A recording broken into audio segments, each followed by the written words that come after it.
Rakan guide, here we go. With Rakan's passive, every 14.8 seconds gains a health shield. Attacks and abilities on enemy champions reduce this cooldown by 1 second. So, you have a shield on your HP bar. See it? It scales with AP, so let's buy some AP items and we will see the shield, it will get absolutely bigger. See, it scales with AP. This shield will go away in the teamfight. They will damage you, the shield will go away. How do you bring it back? Use some abilities and auto attacks, and the cooldown of the shield will get reduced by 1 second for each one. So we spam some abilities. Lover's Leap. Xayah and Rakan can join each other's recall. Both will reach the summoning platform at the time of which the initiator's recall ends. So the recall timer is 6 seconds. So let's say I started recalling and Xayah joins me now. We both will reach the platform now. Rakan's first ability flings a magical feather that deals magic damage to the first enemy hit. If the feather hits a champion or epic monster, Rakan restores health to himself and nearby allies after 3 seconds or when he touches an ally. So what does that mean? First of all, the ability hits the first enemy, so see, it doesn't go through him. Let's see that one more time. It hits the first enemy, and it also can hit epic monsters. Okay, see the circle under Rakan beneath him? That's the heal. It heals after 3 seconds unless you touch an ally. Rakan's second ability, Grand Entrance, dashes to a location. Upon arrival, Rakan leaps into the air, dealing magic damage and knocking enemies up for 1 second.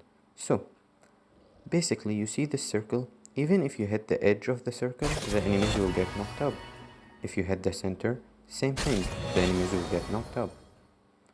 Rakan's third ability, Battle Dance, flies to an allied champion, granting them a shield that absorbs damage for 3 seconds, can be recast for free within 5 seconds. When cast on Xayah, the shield amount is increased and the cooldown is reduced. So, what does that mean? Basically, you give your ally a shield. You can do that over a wall. You jump into the ally and you give him a shield, and then for free another shield you can give them after. For Xayah, that shield is bigger, and the cooldown 11 seconds for the ability is reduced. See? You can give the shield to another ally. You can give it to the same ally, or you can jump to another ally and give them the shield. Rakan's ultimate ability, the Quickness, gains movement speed for 4 seconds. Touching enemy deals magic damage and charms them for 1.5 seconds. This may only occur once per unit. The first champion charmed grants Rakan decaying movement speed. So, you press the ability and now you're fast. But when you touch the first enemy, it turns into decaying movement speed. So you start going slower and slower. See, I'm gonna charm this person. Use the LT, charm him, and then it starts getting slower and slower. Another tip, when you click on the ulti, you can see feathers above their head, so you can see who you charmed and who you didn't. Basically what you want to do is charm as many enemies as you can. Go through all of them, this person, and that person. And you can charm the enemy twice. Look, I'm gonna try to charm this one, and I can't.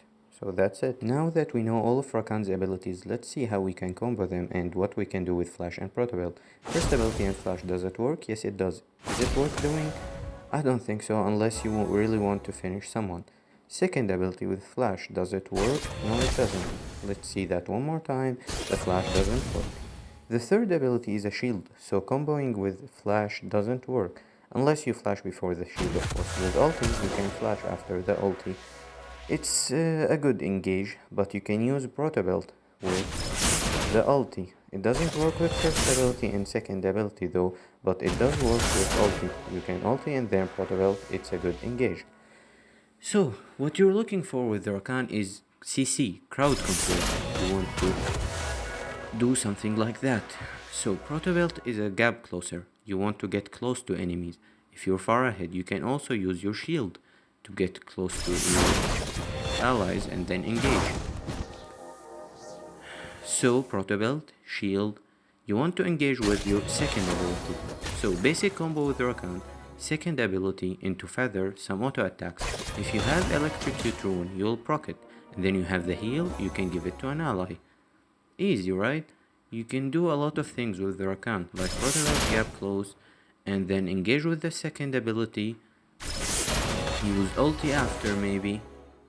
So that's the basic combo, and then you can add ulti on top of it to chain CC them so they can't move. Another tip, look, if we have an ally champion, like let's put an ally dummy up here, and we want to jump to them with the shield, and we already have ulti used, it will charm the enemy if you go through them, like look. So basically what you can do is you can jump to as many allies as you can in the middle of the team fight, and you can charm all the enemies in between. It's a huge combo to do, shielding your allies and crowd controlling the enemies. So with Rakan you have a lot of mobility. You can use ulti into second ability, or you can do it the other way around, second ability into ulti, to change CC the enemy. You can do like hard engages, you can add ignite on top of it, shield as many allies as you can.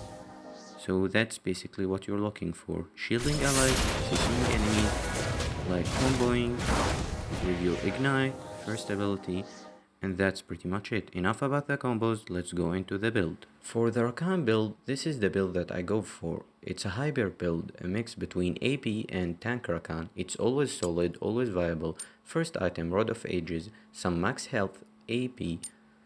For the boots, you go for Tenacity boots and Proto Belt. Ardent Sensor for more HP, AP, and attack speed for your ADC. Then Zeke's for armor, MR, and it's a good item. Abyssal Mask for more HP, magic resist, and it's good with your magic damage. Protector's Vow, more HP, armor, and it's a good item on Rakan. You can go for more AP route. Death Cap, AP damage, Void Staff maybe for some magic penetration, Green Book for anti-heal, even Gunblade for one-shotting people. You can even go for Infinity Orb if you want. And you can go for support item, Harmonic Echo for more healing, Unholy Grail maybe, like for making your shield bigger. And you can go for Ardent Sensor for attack speed, which I already have in my build. The defensive items, one rune change, I will explain it later, but you can go for Sunfire Aegis, which gives you a lot of health and the burning effect. Randuin's Omen for anti-crit, anti-heal, you go for Thornmail, HP and armor.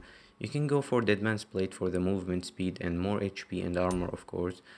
Force of Nature resist, you might go for Iceborne Gauntlet, it's fine, but I don't really recommend it. And you can go for Guardian Angel, it's always a good item.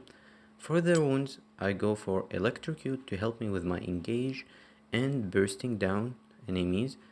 Weakness for the CC, it makes them take more damage. Hunter Titan so I don't get CC'd, and Pack Hunter for helping my ADC. So for the tank build you go for Aftershock. This is the only rune that changed, the rest is the same. You go for Aftershock, you become more tanky. Some people like to go for the other rune, which is Font of Life. I don't really like it, but it's viable. If you want to go supportive Rakan, maybe Airy is good with your shield. Phase Rush is kinda troll. And for the summoner spells, I go for Ignite and Flash. That's it for today's video. Hope you enjoyed. Don't forget to like and subscribe. Put your opinion down in the comments. And now I'm gonna leave you with this epic theme. Kali's out.